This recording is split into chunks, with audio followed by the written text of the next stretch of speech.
Welcome to the Divine Comedy, starring you. You remember how we tricked ourselves into thinking that it was all just evil? Like, just so that we could play hero in our own game?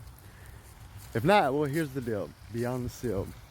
Once upon a paradox, we were sitting at the table of the divine like, yo, this infinite peace thing, love it.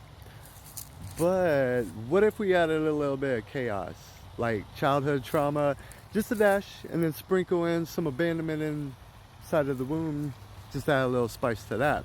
Maybe a little nobody sees me programming by the age of 14, which is an instant classic. It's always timeless. Oh, what if we forget that we were source and started seeking approval from people who didn't even like themselves? That would be perfect, because why not? Let's toss in fake money system, some gate-kept spiritual knowledge, and then we'll just call it a learning experience. Oh, and let's make orgasms shameful and funerals awkward. Just to really confuse pleasure and death. And boom, we hit the start button on Earth. Remember our conversations about the parameters? How do we make it spicy? That's easy. We forget what we are. Yes, but that's boring. Okay, so we'll also pretend that we're under attack too. Nice. Can we make snakes talk and food forbidden? Psh, of course, and then bonus points if there's a person that gets blamed for eternity. We gave angels flaming swords. We wrapped source code in fear and turned the womb into a war zone just so that we could try and remember what trust feels like. And then we said, let's make light and dark look like enemies. But why?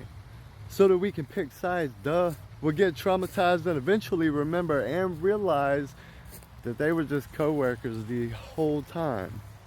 And you remember when we invented suffering just so that we could earn the shit that was already ours? We locked ourselves inside of a body just to see if we'd ever figure out how to unlock the mind. Then we called the key evil and the door woo-woo. We made clowns terrifying, crystals suspicious, and we called the pineal gland a pseudoscience because God forbid you open your inner Wi-Fi. We made blood scary, darkness demonic, and orgasms shameful because pleasure was too holy to touch without guilt. We put God in a book, wrote footnotes with fear, and told people that they couldn't talk to source unless they had on the right robe and donated 10% every week. They would give so much money away before they realized that the 10% was that 10% allotted to the human. But when the game got hard, we started blaming the devil. A literal character that we wrote and a plot that we designed on a planet that we built with an exit button labeled inner work. We agreed not to break character. But the whole battle was definitely popcorn worthy.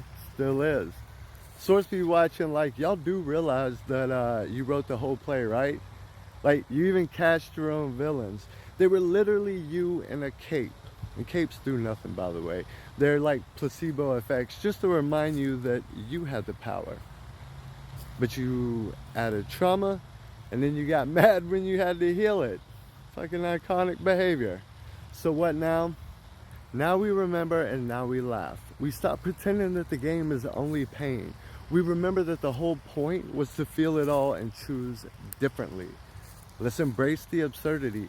Hug the villain. We let light and dark hug it out like divorced parents who just realized that their kid was watching the whole time.